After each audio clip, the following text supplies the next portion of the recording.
Hey, what's up, guys? Jonathan here with Florida Turf Pros. I had a question from a subscriber the other day. I thought it'd make for a great video because I haven't done a video on this before. But he asked, how we go about, hiring employees and just basically that whole thing and managing and that type of thing. And I wanted to speak into that really quickly. Let me first say that I don't think that I have all the answers in this particular arena whenever it comes to the lawn care industry, but I have made a couple good decisions, and I have done some things that have worked out for us. So I want to share those with you. So if you are a solo guy looking to add on a helper, or maybe you are looking to add on a few employees and kind of get up to 2 rigs, maybe 3 rigs, and start growing your company, here is what has worked for me, okay? So we use a payroll service first and foremost, is what I would say. There is a lot that goes into withholding taxes and making sure that you are doing things the correct way with the IRS and then also your state. And that is just a responsibility that I have chosen to delegate to a professional. And in particular, it's my CPA. My accountant does that for me. It's a service that she offers.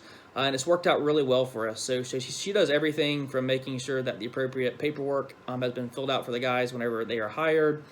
She makes sure that all the direct deposits go like they're supposed to their accounts every Friday. And she handles all of that for me. So the first thing that I would say is if you're looking at bringing on somebody, the experience that I have in that is I started considering just handling that in-house.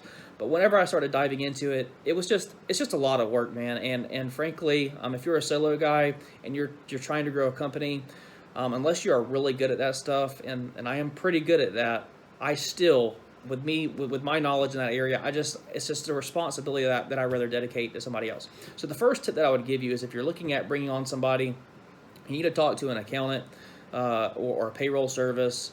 But if you can get with your accountant and she offers this service or he offers this service, that would be the ideal situation to let them handle all of that for you, okay? So first tip, get them set up with an actual accountant or payroll service. Okay, and the second thing that I would tell you about finding employees is that, there's two sides of this coin, okay? There is a luck factor, and then there is a retention factor. I think to get a hold of a couple employees that are good employees, it's really a stroke of luck. I mean, you got to go through some guys before you find somebody who's truly going to work out. But the thing that I would say about that is just be very, very quick to move on. If something is not working, or if you have somebody come on the route with you for a couple days, like, you'll know very quickly, if it's somebody that's going to work out or not. And keep trugging through until you find somebody that you think is going to work out for you. Okay.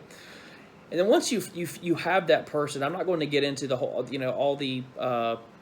all the ways of going about finding employees. But once you do have somebody that you feel like can work out for you, the biggest tip that I could give you is take your time. Invest in that person and bring them up to speed on what you're doing with the company, and try to let them see the big picture of what's going on to get them vested in what's happening there. In the lawn care industry, a $10 an hour employee, it's just a dime a dozen, and they just bounce from job to job to job. But I feel like if you can show them the bigger picture of what you're planning to do at your company, and more importantly, paying them well and including them in the growth of your company, I really think that is a key to retention. Okay, so we talked about two things. We talked about getting them on. It might be a stroke of luck, but once you get that person that you think might work out, it's your job to retain that employee and make your company a place that they would want to work. Okay, so again, the first way that I think about doing that is by including them in the overall vision of your company.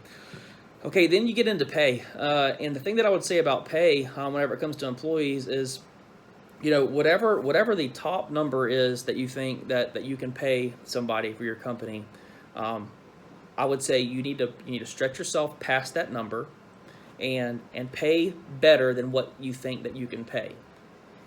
Then whenever you have that number in your head, the stretch number, you need to stretch one more time and pay even better. okay?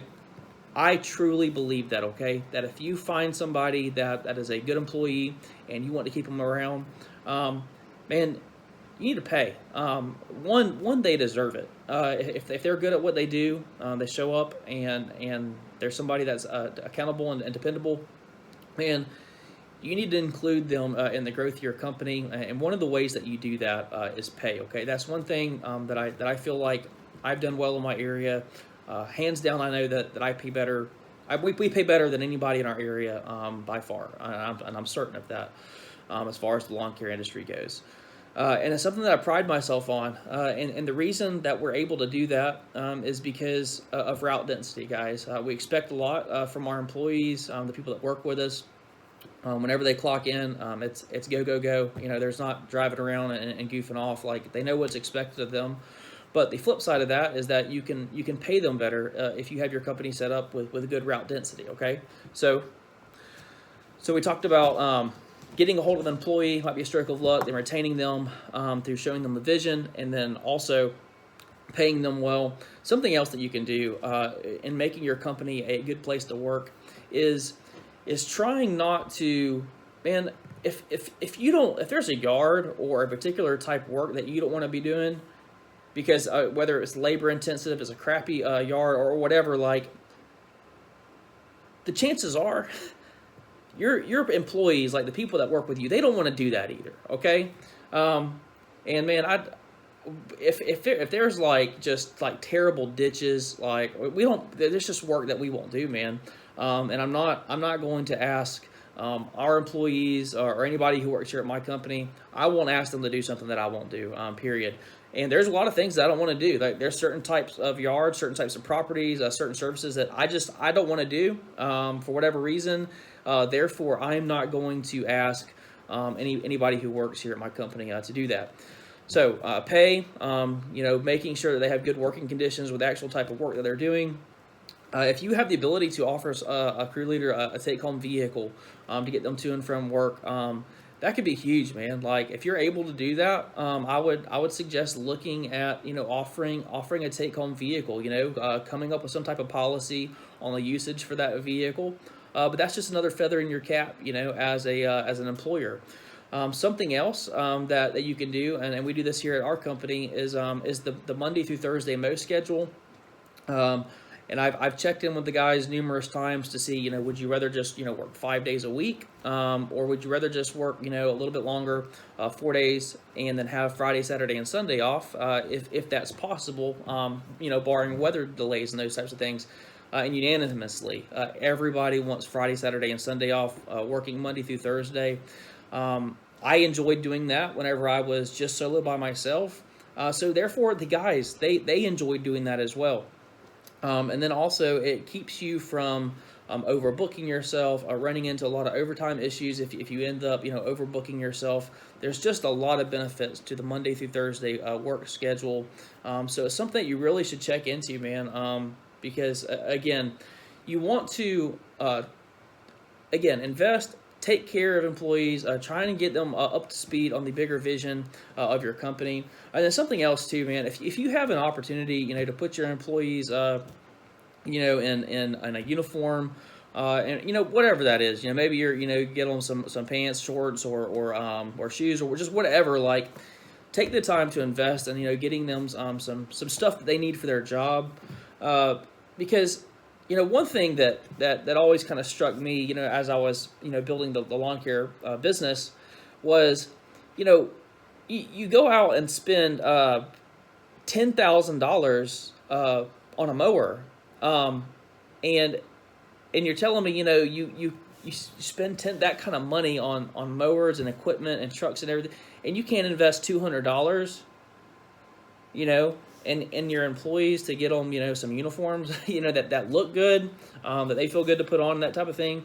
Man, that always just struck me, as a lot of these businesses that just had, tons and tons of equipment, but, they didn't want the $200 cost, or whatever of investing in some uniforms for their employees.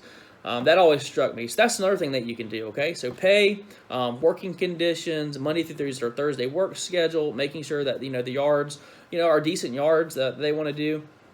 and then just checking in with them, man, and actually, just giving a crap, basically, like actually caring about what's going on, in their lives. I really think that there's a lot to be said for investing into the people that work with you. Now, that being said, you still have to hold people accountable, and that's something that I'm learning here too at my company. Is that you know, at the end of the day, like while I want to invest in employees and have them a part of the growth here at the company, you know, you have to hold them accountable for the things that your company represents, and whatever that is for you. You need to be very, very clear in those expectations. And that's something that, as our company continues to grow, that's something that I'm learning right now. I am thinking about implementing different policies as certain things come up. I just think it would be a good way to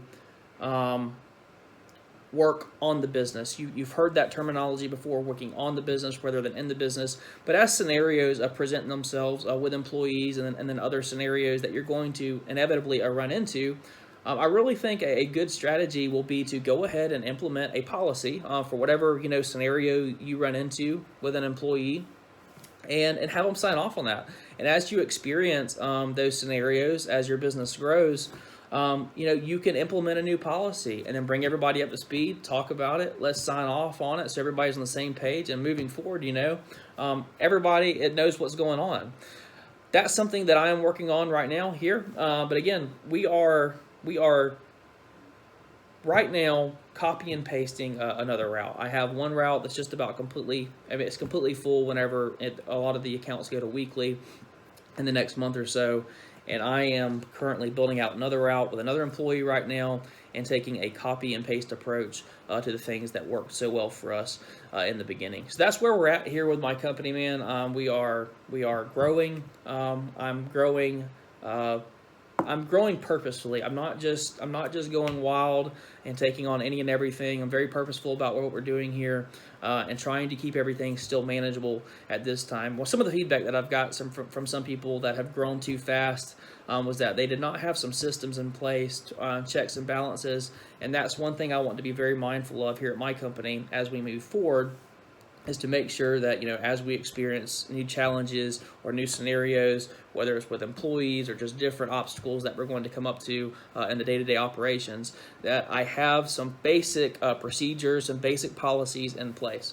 So anyways, a lot of you guys have followed me from day one, whenever we started out with the Hustler Raptor, and I started the lawn business 3 or 4 years ago. We've certainly been very blessed. We're growing steadily. We're growing fairly quickly, but not crazy quick at breakneck speed. We've done a lot of things right, and again, I just wanted to kind of bring you up to speed and let you know where we're headed as a company. So maybe if you're in the same boat as me and you're looking to grow your company a little bit, that's the purpose of this video, is to share with you the things that have worked for me regarding employees and regarding growing the company to an extent, where you actually are going to start putting in some basic policies and procedures. Guys, if you like the video, comment, let me know what you're doing to grow your company this year. I hope you're having an excellent 2019 spring season.